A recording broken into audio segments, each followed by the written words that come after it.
Hey beauties, I'm doing an interview today and I have Ariana from Equilibriogems, right? Yes. Hi, Okay. everyone. Hi. I kept thinking it was equilibrium and then I realized that it was like a different way of spelling it. So Equilibrio Jen. gems. Yeah. Yeah. Okay. Actually, so first, I have a first question already for you. So why did you end up switching it to Equilibrio instead of Equilibrium? I actually have a science background and I did so many courses that dealt with like chemistry and equilibrium and all the concepts around that.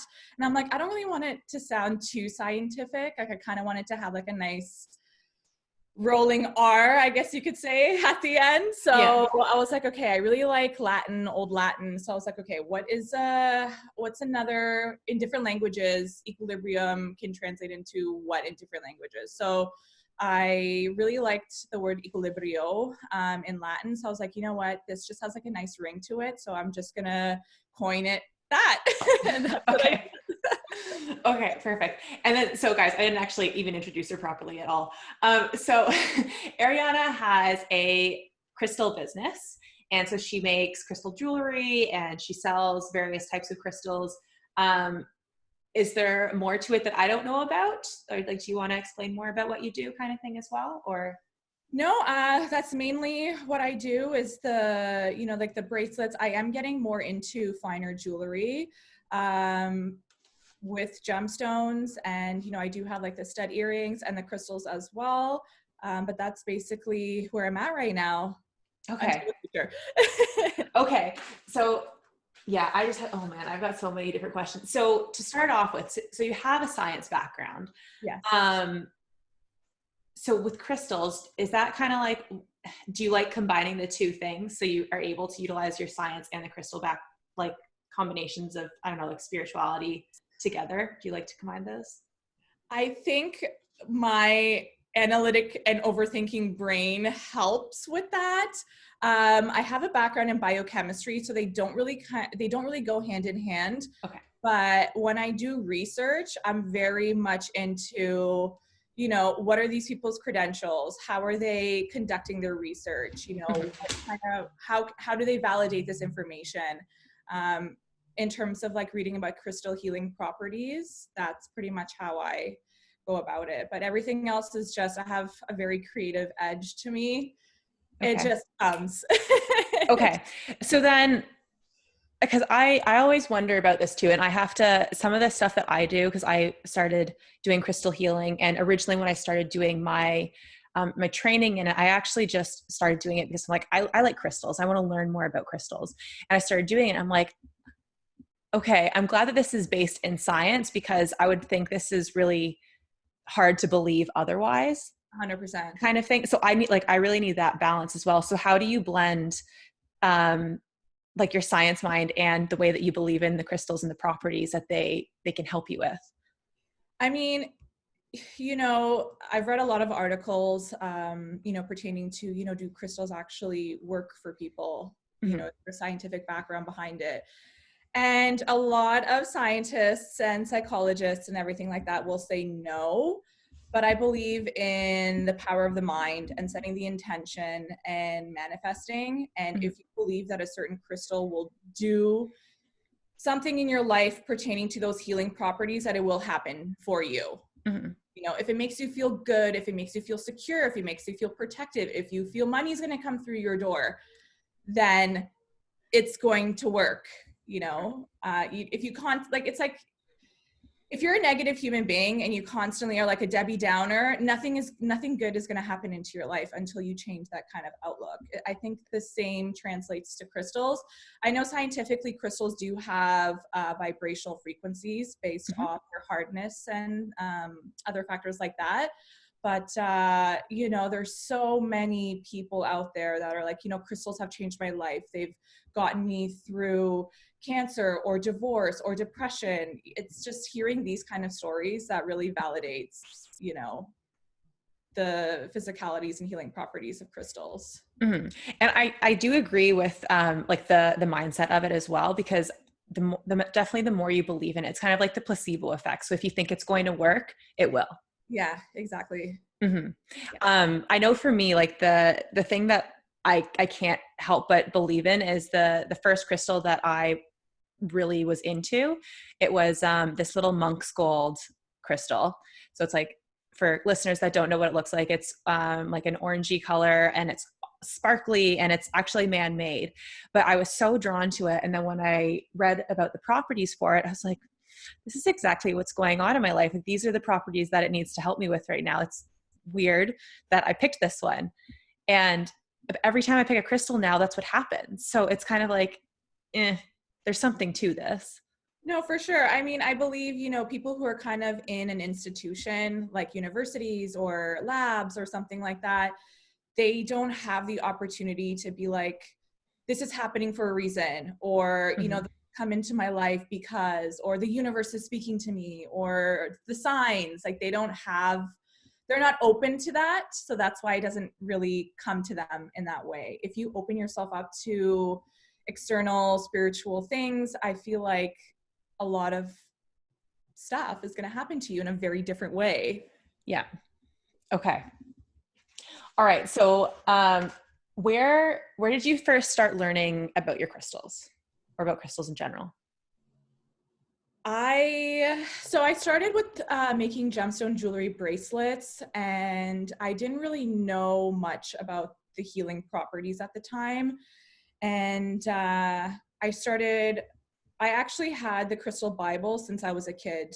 Like, that was like my first book. I grew up collecting crystals. My mom was a huge advocate in my passion for literally picking up rocks off the street. So that was one of my all-time favorite books. It kind of displays the different healing properties of every crystal.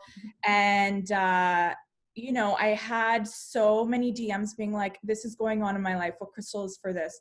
This is going on. I need something for this. I need something for this. So I'm like, okay, I need to literally sit down, go back to university days, start taking notes, and start really learning about what each crystal does. And I found that a lot of crystals are associated with different chakras based Mhm. off their color. Usually, blues is for like your throat chakra, stuff like that. But again, a lot of research is done online, and I'm always wondering, who's writing these articles? Do they have a background in spiritual healing? How many years have they been doing this? And that's basically how I base my knowledge on crystals. Yeah. Okay. I have another quick, this is like semi off topic, but not really. Do you ever go to the Rainforest Cafe for like dinner or something with your family? A long time ago. Oh yeah. Do you remember how they had like the crystals, little gemstones, and well, whatever, like you get like these tumbled stones, you get a little bag and could fill it up? Yep, I do. Okay, because I would love those. I would always fill them up, be like, I gotta stuff as many as I can in here. And I love them. I remember. Did you do the same thing? I did the same thing. And I remember I grew up in Richmond Hill. So my mom would take me to Hillcrest Mall a lot. Mm-hmm. And they had Green Earth, which I still think exists in Upper Canada Mall. Yep, it does.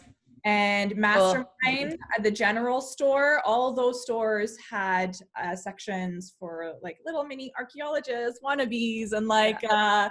they had crystals and gemstones. And, I would just be like, Mom, I'm getting a crystal today. She's like, okay, pick one out. I was Mm-hmm. not a Barbie kind of girl. It was more like crystals and rocks and all the fascinations that came with crystals. Yep. Okay. Okay, cool. Because it is funny thinking back to some past stuff and how I got connected to where I am with the stuff that I like today. So interesting. It is, and I remember Yeah. even looking at on the playground, and when it was winter, and then they would salt the ground. I'm like, oh, I want to pick up these shiny things. And they're like, it's salt. Oh, okay. But now, like Hey, knowing that, they have healing properties too. yeah, because it's like, there's Himalayan salt lamps, and salt is just a purification tool as well, like for healing, or for if it is in a salt lamp form, right? Exactly. Super interesting. Okay. So you kind of said when you got into crystals, but I guess more like from a kid you were kind of interested in different rocks and stuff like that, but then more more specifically, like when you started learning about them and their properties and the healing, like how long ago was that started happening? I actually started Equilibrio Gems in 2016. Okay. And, I started making bracelets, but I didn't really have a huge support system back then. you know, the person I was with at the time, he grew up in a family of like doctors and Mm-hmm. all that kind of stuff. So I didn't really have like a creative outlet. And I'll get into like my other business later on, but you know, I had like a science background. My parents are super sciencey. So I was like, okay, they're really not going to get me and understand like why I'm doing this or what I want to do with this. So I actually stopped, and it wasn't until 2018 that I resurfaced EG. Mm-hmm. And at that time I just went full throttle. I was like, you know what? I'm just going to go for it. I'm going to start up the social media. You know, I kind of have an idea of how Instagram works now, and I'm just going to keep building and building and building until I get to where I want to be, which I'm still growing, obviously. But yeah, it's interesting to see how important it is to have like a support system Mm-hmm. in what you want to do. So what does your support system look like now? Like, do you have a whole community of people? You have like friends that are supportive of it, or is it more like other people that do have crystal businesses or in other types of healing businesses or something? Like, how does it look for you? It's actually crazy how many of my friends have like exited my life since I started this business. Mm-hmm. You know, I don't have a typical 9 to 5 job. I'm constantly working. I'm constantly on my phone, creating, restocking. And, you know, a lot of my friends do have typical 9 to 5 jobs, and they're always like, Ariana, you know, when can I see you? When can we hang out? And it's like, I would love to have a night on the town and all that stuff, but it's like a huge commitment. Mm-hmm. And, you know, I do still have my close friends who completely understand. And they're like, we get it. When I see you, I see you. We'll have a quick phone chat and we'll set a planned date if it's a month from now or 2 months from now. My family is completely supportive now. Yeah. Like, you have no choice. And I met a lot of friends through I guess the trade show and the small business community who Mm-hmm. totally get it. And it's just been nice to reach out and vent and be like, oh my God, we're so tired. What do we do about being so tired all the time? But Mm-hmm. it's for very rewarding. It's very, very rewarding. Okay. So going to the beginning of the business, then how, like, what did you actually go through right at the very beginning? Like, how did it start? Um, yeah, I guess how did it start? And then like, where did the trade shows start coming in? And again, like also doing the relationships, how did it kind of start falling apart and building up again? Okay, so I got out of a very, I guess, if those of you don't know what a karmic relationship is, it's one that, you know, there's a lot of like gaslighting, a lot of toxicity. You know, you're meant to be in these relationships to teach you lessons, and I didn't really know about that at the time. I was not a spiritual person. Mm-hmm. I lost a lot of my self-confidence and self-esteem in this relationship, especially kind of exiting it. And you know, a few months later I meet someone else, and you know, I was talking about my business that I stopped, and you know, he was very much like, what's wrong with you? You have it, why don't you pursue it again?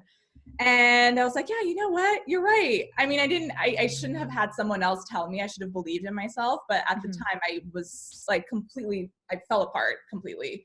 And yeah, he inspired me to, I guess, rebirth EG. And he works at a hair salon in King City, actually. So he was like, Okay. why don't you have your stuff in the salon? So I was like, oh my God, that's awesome.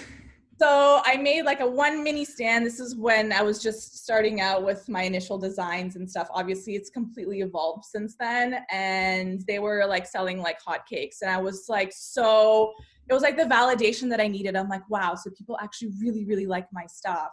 Mm-hmm. And, you know, I was restocking every few days. And I'm like, you know what? I think it's time to maybe do one of these shows and see how I do. So I think it was April 8th, I believe, 2018 was when I did my first show. It was Toronto Art Crawl. It was like for small businesses. It was at, oh, I wish I could remember what the venue was. It's at the tip of my tongue, but I can't recall.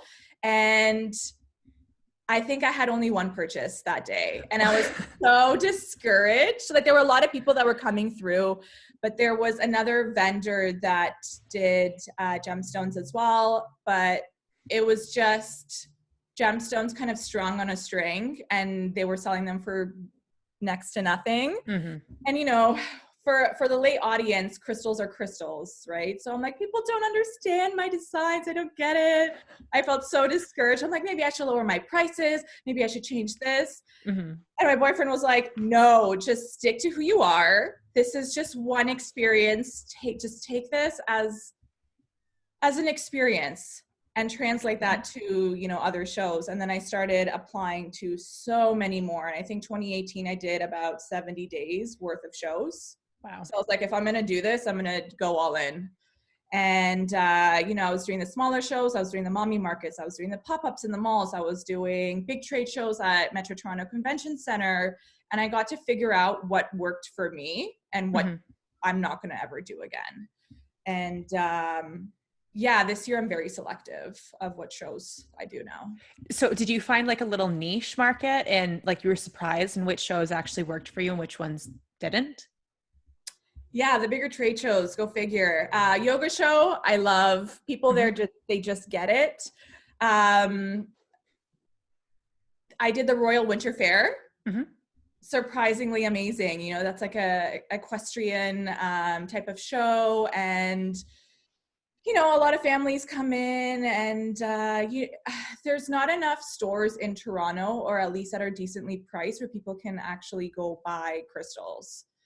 You know, I have been to the Rock Store. I love it. I love their display. I love everything about it. But, you know, again, it's an expensive store. It's a very expensive store. And I get it. Toronto rent is high. So, you know, they have to jack up the prices of crystals. But yeah, a lot of the major trade shows, like the home show is really good, surprisingly. Like all those bigger trade shows I've done very well at. Okay. Even the mall ones, like the mall pop-ups, let's say at Square One, Scarborough Town Center, you know, I always get like the warmest welcome when I'm there. Everyone's so excited to, you know, come shop from me, because there's nothing in Scarborough that, there's no stores that kind of sell like gemstone jewelry or crystals either. So okay.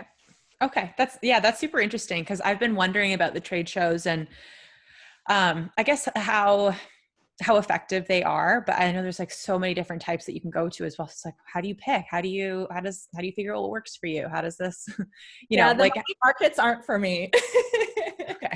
Okay, cool. All right.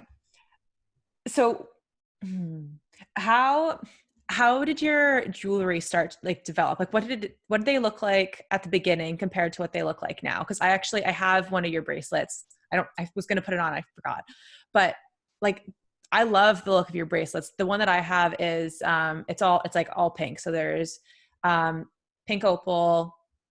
It's a pink Swarovski, I think. And then there's the rosewood and the rose hematite. Yes. So initially my designs were, I would say, pretty simple. I did use spacers, but I found that the metal alloy spacers do tarnish over time. And a lot of jewelry people will be like, oh my God, this doesn't tarnish over time. They do. They rusted. And I need to find an alternative, because with wear and tear, it doesn't look as appealing. So I did come across electroplated hematite. So it's hematite underneath, and they electroplate it with either silver, rose gold, or gold. And it has a really nice, I would say it lasts significantly longer than just your typical metal alloy. So yeah, initially my designs are very plain, you know, just like the one type of gemstone with the spacers, and then like a little dangly charm. And again, those dangly charms did tarnish over time. So I'm like, you know what? I want to do something else. So I love bling. I love sparkly things. So I found a really good Swarovski supplier. And I'm like, you know what? I'm going to start incorporating Swarovski. There's no one else in the market that's doing it. I want to start incorporating Swarovski to my gemstones. Like, who doesn't? Okay. Who doesn't want that? Sorry. It's like, who doesn't want that? And it's okay. Keep going. You're fine.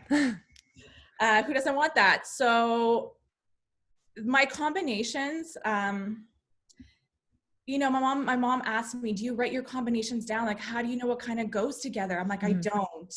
I literally just sit there. I look at the gemstones for maybe 30 seconds. I'm like, okay, you, and this one, you're going to go together. And it's just created. I don't know. I've always just been so creative, and I don't really need to write it down.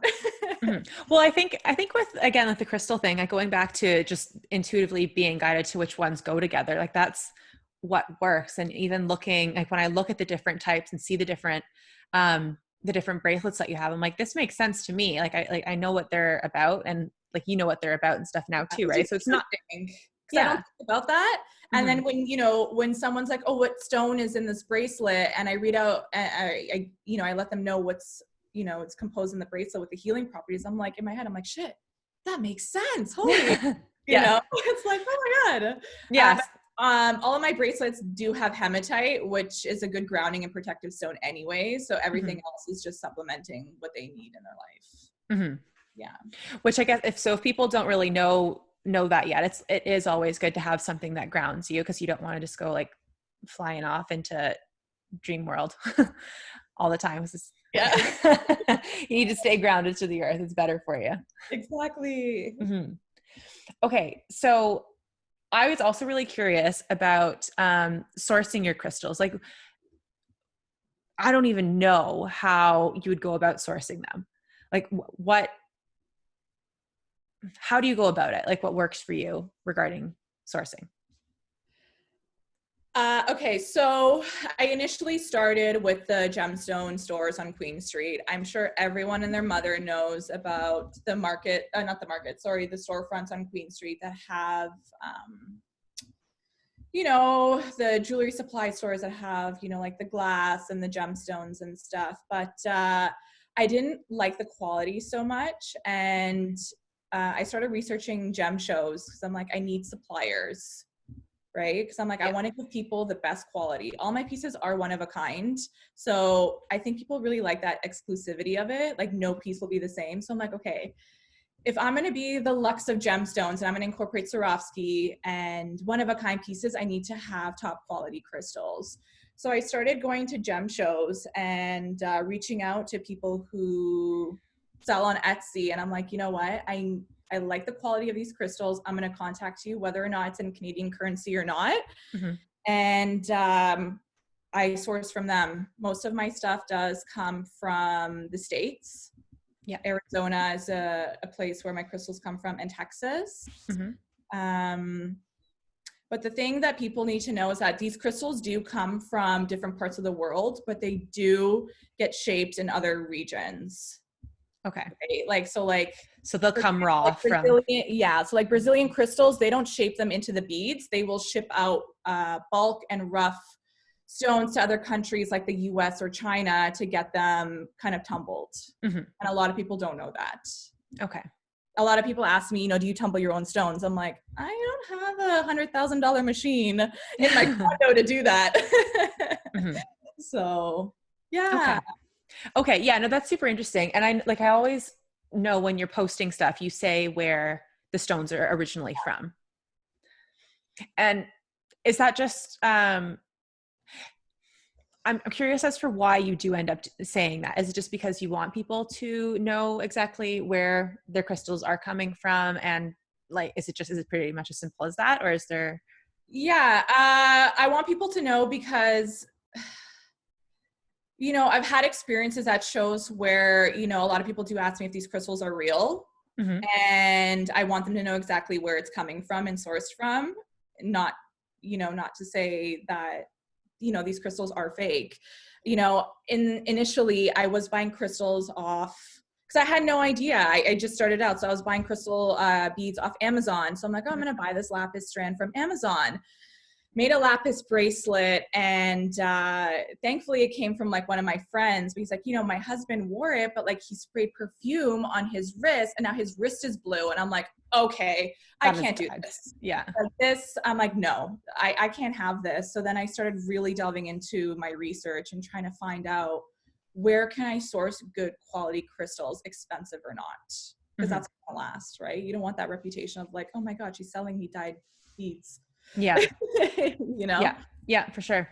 So, okay. So now how do you make sure that they're not fake? Like, what is it that you look for in, I know it changes per crystal, but what is it you usually look for? I look for, like especially things like aquamarine, I look for color variations. Like aquamarine should just be like one consistent color. There shouldn't be like darker hues on one side and like lighter hues on the other side, like significant color difference. Clear quartz, you can easily make clear quartz out of glass. And a lot of people don't know that either. To tell if quartz is fake, glass has air bubbles in it. And clear quartz, there's no air bubbles whatsoever. So that's something to think about. Obviously agates, if it's bright pink or bright blue or bright purple, it's essentially dyed. Yeah. For those who don't know about anhydro crystals, they are crystals that naturally have occurring water pockets inside. So when you move the crystal, you'll see water moving. That's fine. Glass bubbles, like, stay put. Yeah. Okay. Yeah. So I know cherry quartz dyed, blueberry quartz dyed, anything with like a fruity name. Other than strawberry quartz, it is a naturally occurring stone in Mexico, but everything else is essentially dyed. If that's your preference and you like the color, that's totally up to you. But I mean, I think it kind of inhibits the healing properties of crystals if you're buying dyed. Okay. So then I know, because I love going into HomeSense and they love putting crystals in there now. I know, it's like crazy. I know, it's awesome. But are they real? Everything that I've seen is real except the dyed agate bookends that I've seen. Okay.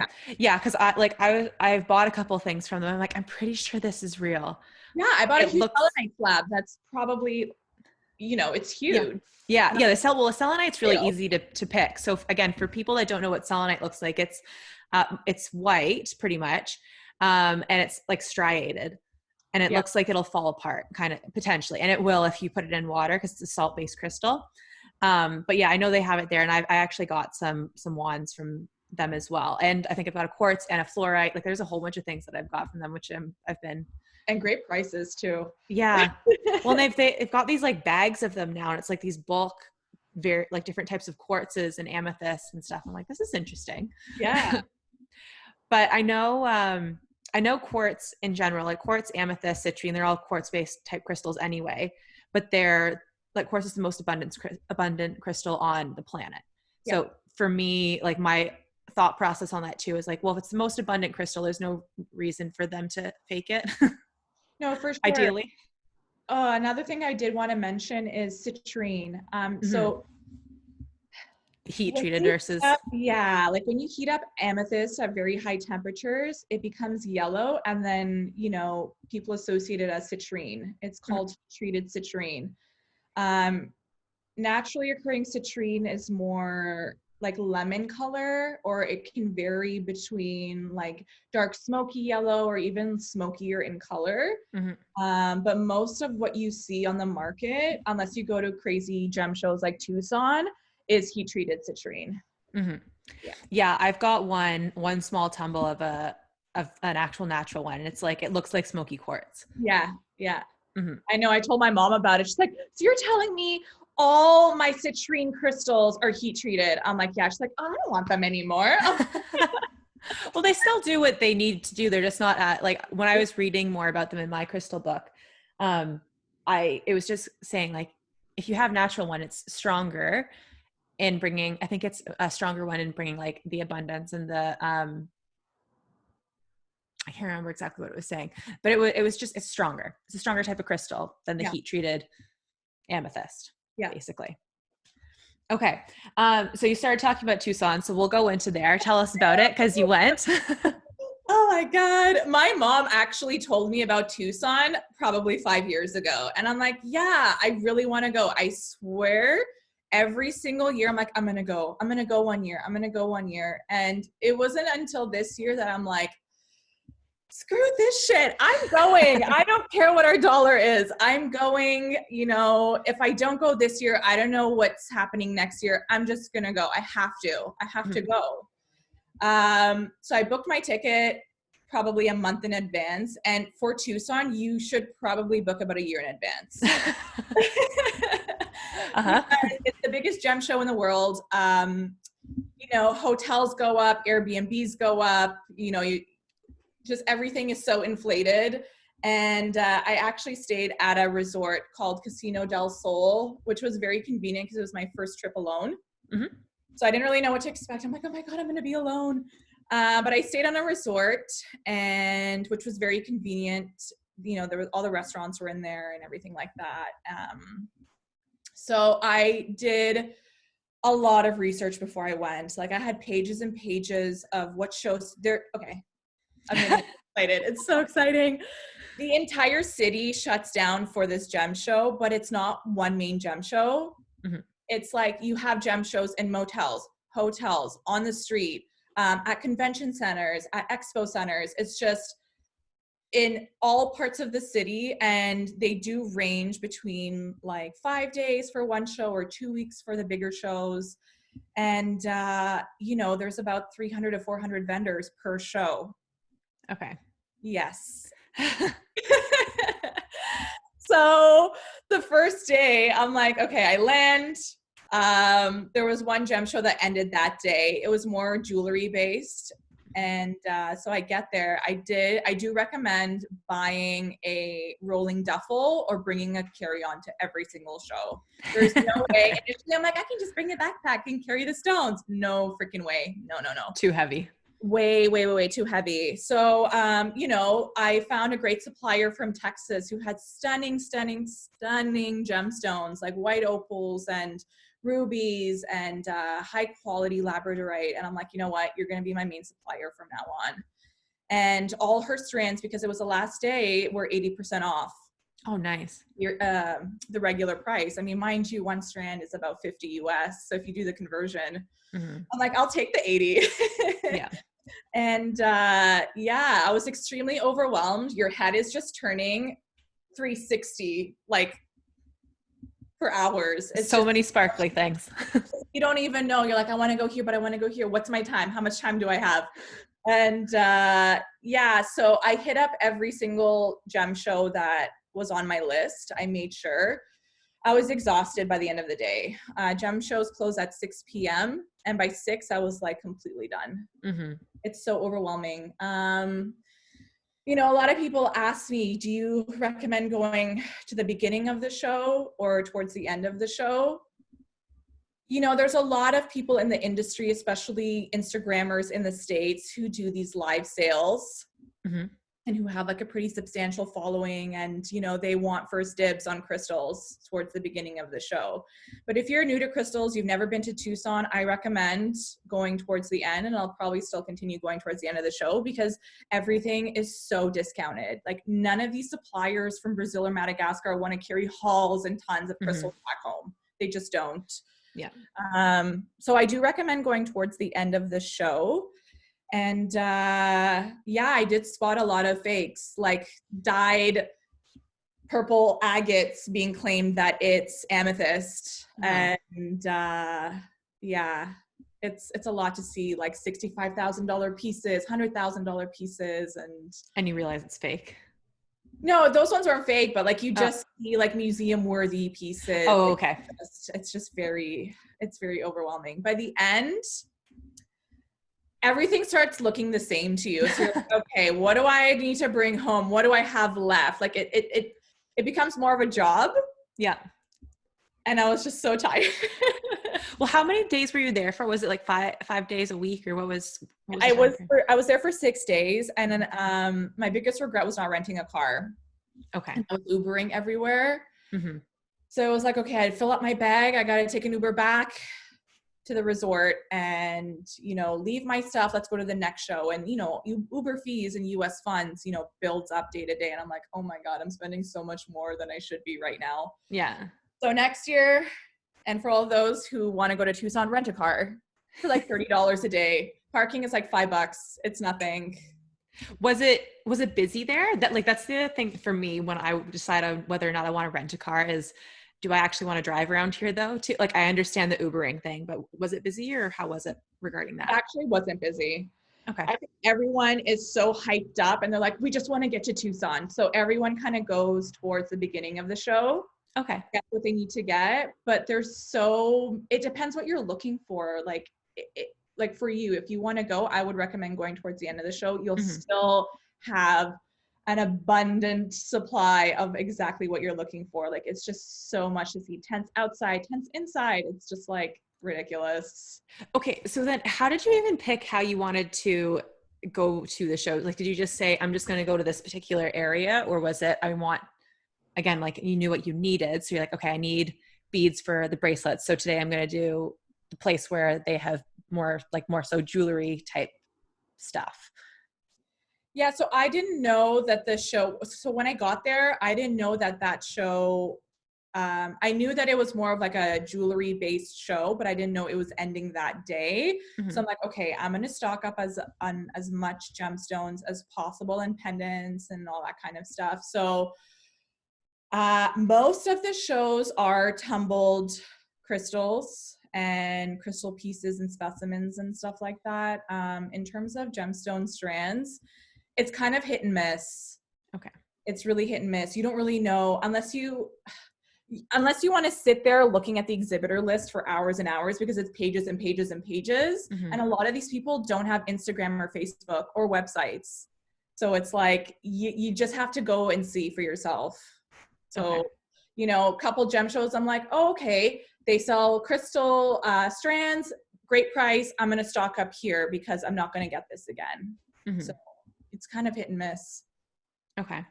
How did you get everything back? Because I think you FedExed a lot of it, right? Yeah, so I took a few Uber trips. So initially, I thought, so they have USPS or UPS on site on some of these gem shows. Hmm. And nowhere online of the blogs that I was reading said that they ship to Canada. So when I got there, they're like, oh, we don't ship to Canada. I'm like, oh my God, I have all these crystals and all these strands. How am I going to ship this back? Hmm. So I Ubered to a UPS facility and shipping was very expensive. Yeah. Yeah, plus the duties. So I believe it was about 100 US a box plus 100 and something for duties. Okay. And I shipped about 4 or 5 boxes back. So do the math. Yeah. Okay. But it's expected. It's like, it is what it is. Hmm. Unless you want to drive to Tucson and like, let's say rent a SUV or van and only pay for duties, that's totally up to you if you're looking for a 24-hour trip. Yeah. Yeah. It's like a complete opposite direction of where we are because we're GTA, Toronto area I know. generally. Yeah, like it is what it is. It's expected. Like even people, I met this couple from Australia who has a store there and they were shipping pallets. If those of you who don't know what pallets are, they're these like large, massive wooden crates and you can probably fit about, I don't know, a couple thousand pounds of crystals on there. Hmm. Imagine how much duties they're paying to ship it all the way back to Australia. Oh, It is jeez. what it is. That Yeah. would be so much like it's because I was in Australia for a little while and the cheapest way to get stuff there was to put it on like a freight Yeah. ship. And Yeah. that would take 3 months to get back Yeah. to wherever you're going. So like, I don't, Oh, they're still waiting for their stuff. They're yeah. still waiting. And I'm sure their customers are like, where's your Tucson finds? Yeah, like in 3 months. We're Okay. taking pre-orders. Yeah. Oh my God. Okay. Um, man. Okay. So I want to talk about the business side. Or is there anything else you want to add about Tucson? Cause I know you were super excited about that. Was there You anything just else? have to go. Just Okay. go. You just have to go. Do your research. Bring a scale because everything is by kilo. So if they're like, oh, it's $50 per kilogram, usually they have scales there. So you just have to say, you know what, can I just use your scale?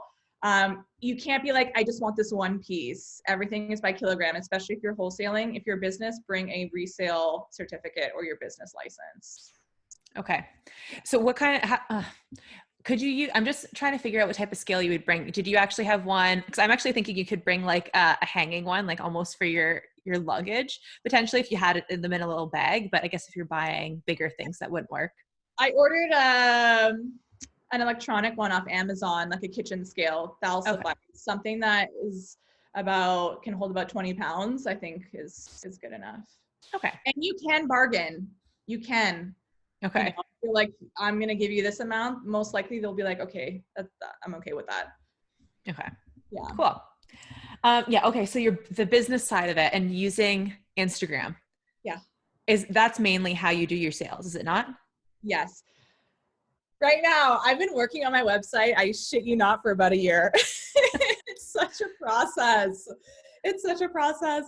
Have you been doing it by yourself? Yeah. So it's Okay. just me. It's just me. And I did hire a graphic designer I'm based off Shopify. So I hired someone who specializes in Shopify.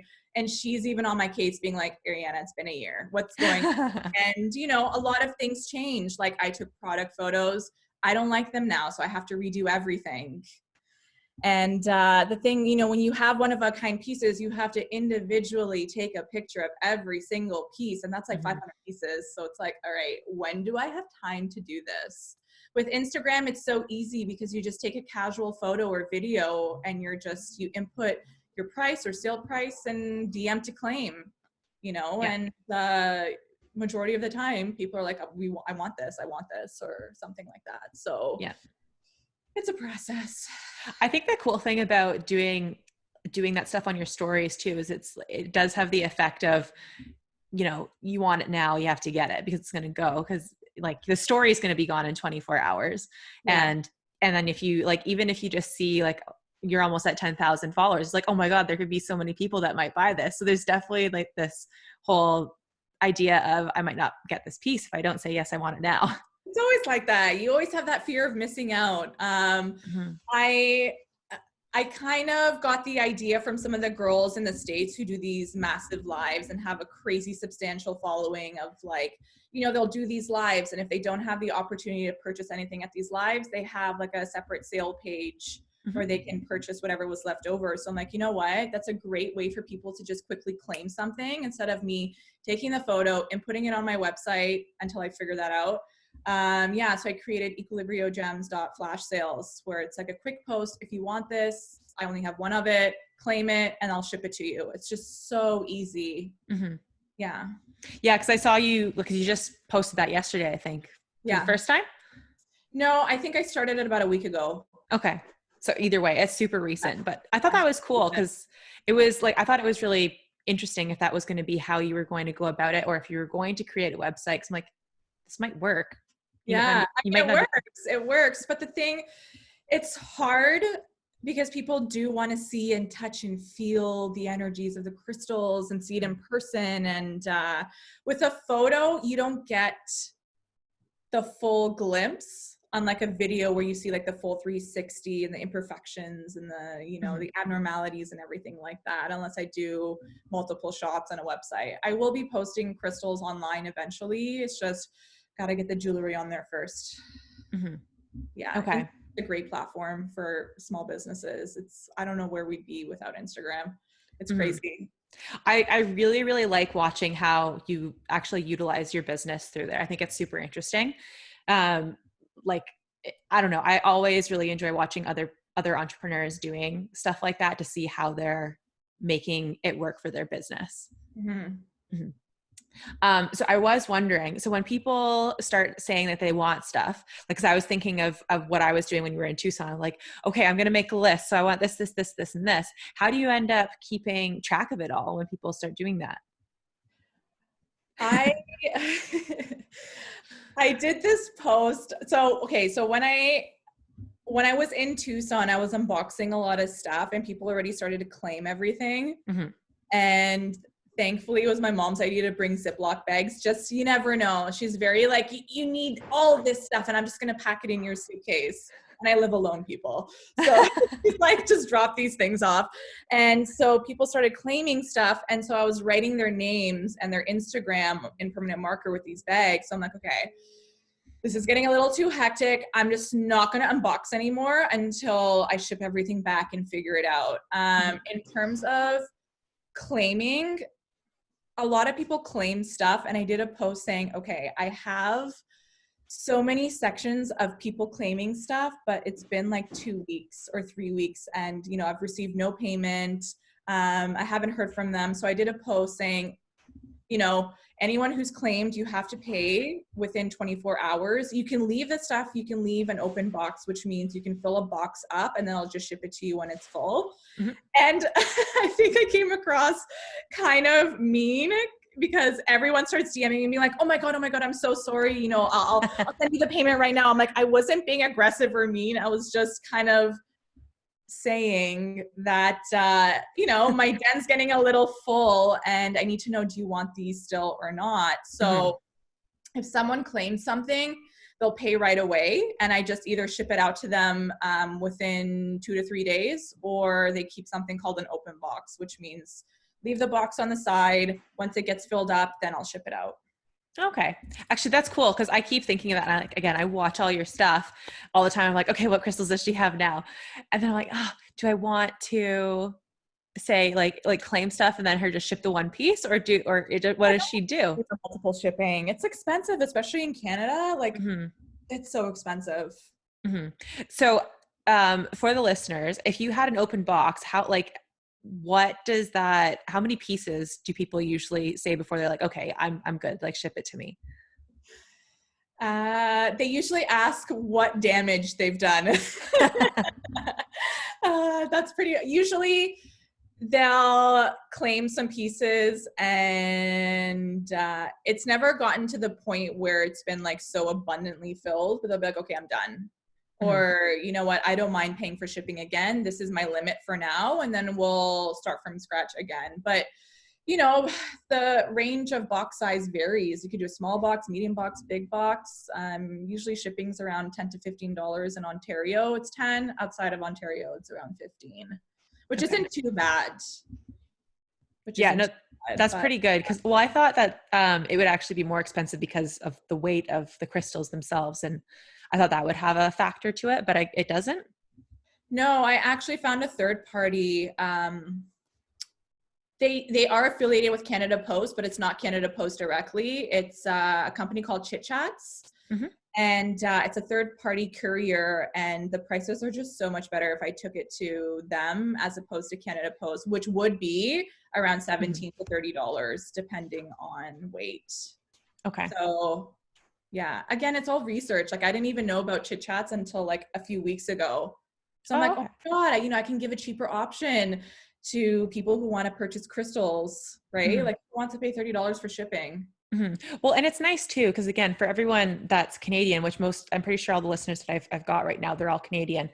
It's nice to have someone that's locally sourced and like shipping isn't expensive, and it's just like it's so much better.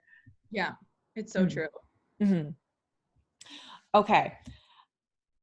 What's the goal for the business in the future? Like, what do you see it being? How do you want to, I'm curious how you want to make it more efficient, grow it kind of thing. Cause I'm thinking of is it just you that makes the bracelets to start off with? Yeah. Okay. I don't think I would, that's the thing is like, I can't hire anyone else to help me make my jewelry because it all comes from my head. Right. So it's not like, okay, I want you to put these pieces together. And then if I make a piece and, kind of make replicates, it's like, that loses its exclusivity. Mm-hmm. And I remember my boyfriend saying, listen, one day you need to, like, you won't be able to have these like one of a kind. You can't have every piece one of a kind. You can have soul collections that are one of a kind, but eventually you're just going to have to start making repeats because it can't just be you. And this year I started getting into more stores and boutiques, and I have to make all these pieces for all these storefronts. And it's like, when do I have the time to do all this? Mm-hmm. I need to do the tagging. I need to do this. And thankfully my sister has been like, I'll help you tag and stuff like that. Yeah. And my mom's like, maybe you need to hire someone. I'm like, I don't know. Do I? Well, I think that would be cool because if you make up, I'm just thinking of how that could actually work because you could make all of the designs up, write them down, and then you could have other people making them, and then you could be off doing Other the, stuff. yeah. So it Yeah. could still work because they're still your designs. Yeah, no, it's true. I Mhm. know. I mean, I have short-term goals and long-term goals. Obviously, short-term is getting this website up. Mhm. I feel like I always wanted to have some kind of storefront, but I recently visited Toronto. Not that it's far away or anything. It's just I took a drive down Toronto and I saw so many empty storefronts. I was like, is this really where I want to go? Is opening Mhm. a storefront and having to deal with high rent and, utilities and all that kind of stuff. And I don't know. I read an article, I think it was like on BlogTO. I don't even know how many hundreds of storefronts have closed. And now everything is so online based. Everything is so Instagram based, social media. Mhm. And I think just continuing to grow my platform and, I love the jewelry. I love the crystals, but I think eventually I want to get into more like lifestyle in terms of like clothing as Mhm. well. I have a bunch of slogans and really cool, funky ideas. And I want to kind of translate that into apparel eventually, Okay. eventually, eventually. That's cool though, because it's another creative avenue that you have that you Yeah. want. Mhm. Okay. I like that. I'm like, okay, so when is that going to start happening? There's going to every so often now it's going to be something like there's the crystals and then here's the little like there's some cool fabric back here, which Oh is my what God. does That's this another mean? thing. I want to make sure, everything is like sustainable, made in Canada, but it's really expensive to source clothing made in Canada. Like, I mean, unless customers want to pay $40-50 for a t-shirt, you know, Mhm. um, I recently went to a networking event by Curated Life. I've been going to her events for 2 years now. She feels great. I think her Instagram is at Curated Life Canada or at Curated Life. Mhm. And she had a couple speakers. One was from BDC. BDC is for small businesses who want to take out loans, small business loans. Mhm. And I think for about 6 months, my boyfriend was like, if you want to grow your business, you need to take out a small business loan. And for me, I was like, no, I don't believe in loans. I'm going to self-fund, I'm, you, the idea of debt has such like a negative connotation in my mind. Mhm. And I think the speaker, his name was Alex Burdock, I think, from BDC. He speaks to small businesses about getting a business loan, and he just put things such into like a perspective of like, don't be afraid to take out a small business loan. Like, Mhm. it will grow your business exponentially and you will pay that in small increments over time. So I think now it kind of solidifies like, okay, maybe I'll take out a small business loan and actually be able to fund, a little clothing line down the road, right? Mhm. So Well, I was even thinking that for Tucson. I was like, how much money did you save up in order to be able to purchase all of that stuff? Because like I was like, did you have a loan? Did you have an investor? How did that work? Because it's just like I think about it, I'm like, come on, one piece is this much. yeah, Let's be real, like that's a lot. And again, and shipping and like $400 plus dollars. Yeah. yeah, like I self-fund all my I guess, my pieces and my crystals, and I've saved a lot. I used to love going shopping and buying clothes, and it's like, where am I going? Yeah. I work from home, other than the pop-ups and stuff where I get to like dress up and wear sparkly things. I don't really spend my money stupidly anymore. So I've saved a Mhm. lot. So yeah, I've had to take a portion of my savings to fund my Tucson trip, Mhm. and I had to calculate how much is each piece, with the shipping and everything like that. So Mhm. self-funding is hard. Yeah. Well, yeah. And like, that is why, again, I was thinking about all the, like having an investor and the loans and stuff like that. And as you're talking about it, because I've got a loan that I took out to do a mastermind and I've been paying it off and I went to the bank and the lady was like, wait, why do you want to decrease the loan? Because every time I make a payment, I just decrease it. And she's like, why are you doing that? I'm like, I don't want this. Like, I don't want to have this at all if I don't have a choice. She's like, well, you should keep it just in case. Like, you don't get it. I don't want it. But Yeah. I think it's actually more about like, I don't know if I can be responsible enough to keep this. That's why I'm trying to like, limit it, sort of thing. And I Yeah. think that's probably the scary thing about having a business loan or an investor or something like that. You're like, that's a lot of responsibility. Oh yeah. Because you feel like, okay, I have $10,000 from the bank. And sometimes you don't think about it. You just spend it kind of stupidly. Mm-hmm. I mean, I looked into applying for small business grants, and you have to write a business proposal, and it's like, all right, I need graphs, I need stats, I need all of this. Like, when do I have time to sit down and write all these pages, Mm-hmm. or do I hire someone to help me do it? But it's expensive. So I think now I'm less hesitant to taking out a business loan.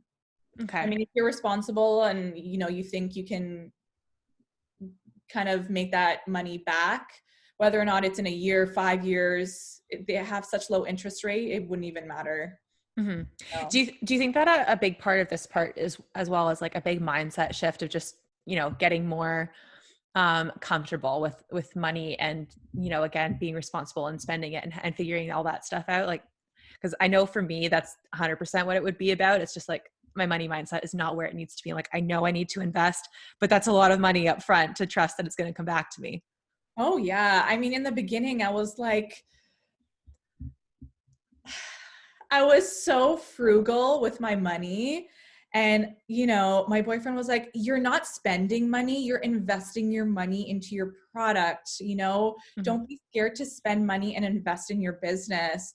So now I have no problem spending a few $1,000s on product, because it's like, this is for my business. I need to do this. How are you supposed to grow if you don't invest into your business? You can't Yeah. just be spending a few $100s and like being kind of stagnant in one position. You have to get out of your comfort zone and be like, you got it. You have to do it. Mm-hmm. How, Mm-hmm. I was listening to a mindset shift podcast yesterday morning, actually, and that's like one of the things that the host was talking about. She's just like, you have to kind of like visualize it and see where you are in a year, or where you want to be in a year from now, and realize how she would invest in herself. Like, how did she get there, or where would she invest to get Yeah. further? Yeah, I feel like you're constantly reinventing yourself as a human being, and especially like as a business. It's like, do I want to keep reusing the same crystals over and over again, my pieces? No, I want to get better. I want to get better stuff. I want to get, high quality crystals other than, white halide and onyx, Yeah. So, those things do cost money. You want Mm-hmm. to be different, and to be different, I think you need to invest some capital into a business. I know it's so funny, because if I talk to myself a year from now, I'll be like, oh my God, you spent how much on crystals? What? Mm-hmm. Oh my God. But Yeah. isn't it impressive though, too, if you think about that? Like, if you thought about yourself back then to now, you've been like, that's impressive where I am now. Like, that's It really is. cool about all the things that I just did. I never thought I, would be going to Tucson and importing thousands of dollars of crystals back. I never thought I'd be selling crystals to people. I never thought I'd be helping people with their issues. I never thought any of this, but it's kind of like, it's just one good thing happens and another and another. It's like a catalytic effect. Mm-hmm.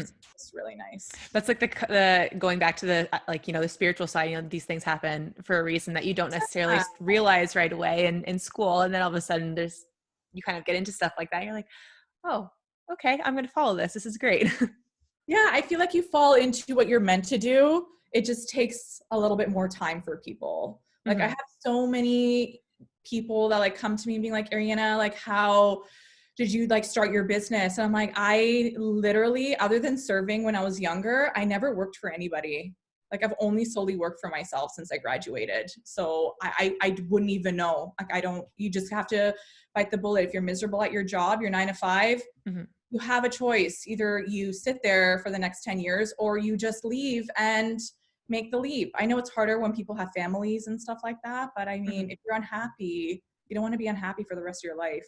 Yeah. It's like, you have to lean towards doing something that you actually enjoy.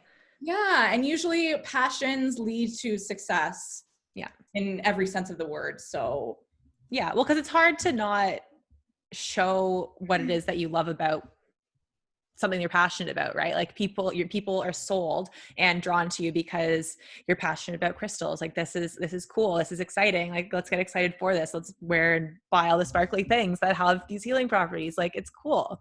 Yeah. I mean, I've had people, you know, try and recreate, I guess, what I'm doing. Like I've had people reach out to me being like, oh, I'm super inspired by you. Where do you get your beads? Where can I go? Da, da, da, da, da. Mm-hmm. And I'm like, look, I struggled in the beginning. I did a lot of R&D and I had to figure it out on my own, you know? And I say kindly, you have to do your research, figure out what works for you. I'm not going to just be like, here's my entire platform, have fun. No one ever does that, you know? Mm-hmm. It's all about experimenting.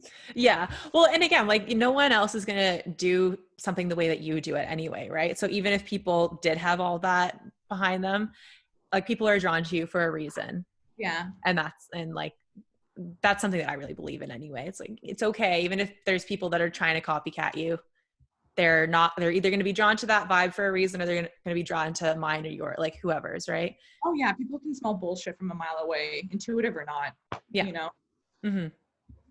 Okay. So where can people find you so that they can come and check out all your crystal stuff and like see who you are? Where can they find you? Mostly on Instagram at Equilibrio-Gems, or my new page at equilibriogems.flashsales.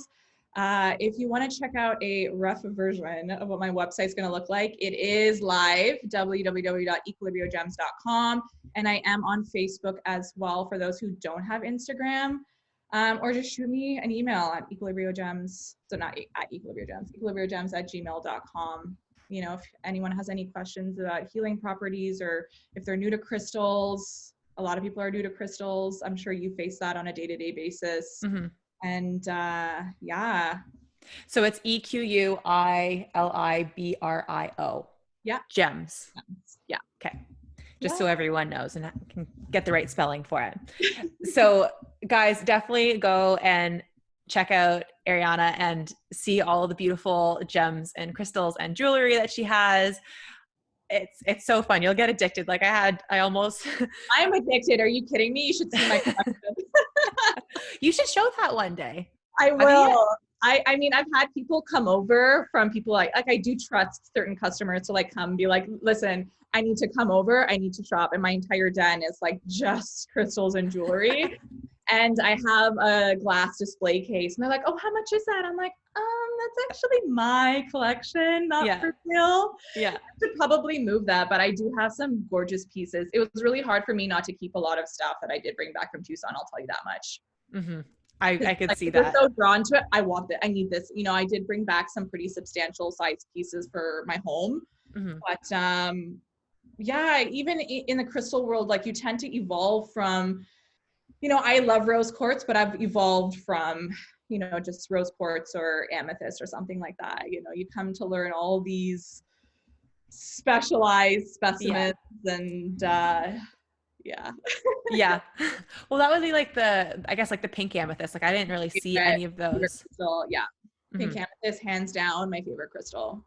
Okay. So this will be the end note. Let's just do the properties and stuff like this, just to show off like what your specialty here.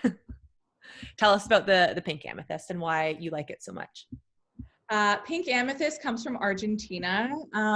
You can get pink amethyst geodes or slabs, or you can essentially shape them into whatever you want, moon, stars, clouds. Pink amethyst is associated with the heart chakra. It's a really nice balancing crystal. It's supposed to make you feel more positive in your life, kind of dissolve and dissipate that negativity that comes from various factors. And I think that's why I like it, because it is rare. It's hard to find. It is a little bit more pricey, but I love the healing properties. Like I am such a heart chakra kind of girl. Like anything associated with the heart chakra is where I resonate with. So check out pink amethyst. It's substantially more expensive than rose quartz, but you won't regret it. It's just such a beautiful, beautiful crystal. Like I resonated with it so much. Mm-hmm. I do like the pink amethyst better than rose quartz. Like I like rose quartz. I'm actually wearing one today, but I've never been super, super drawn to them. I'm Yeah. just like, I'm going to have it in my repertoire. And usually I end up giving them away to people because I feel like, It's a great gift. yeah, because exactly they are. And I feel like other people need it more than I do. And it's not the heart chakra crystal that resonates with me. Like Yeah. mine is a amazonite. That's the one that seems to Okay. resonate for me mostly for my heart chakra. It's heart and throat.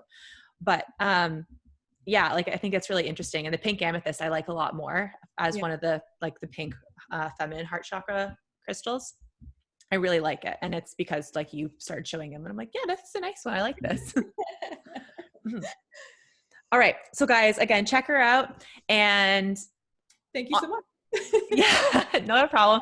I'm like, I think we might have to have you on again because there's, Oh yeah, I'd love to. yeah, because I'm like, I'm sure I'm going to have way more questions for you later as well. I'm just like, this was great. So, all right. So guys, again, check her out. Let's leave a review and go and say hi to her.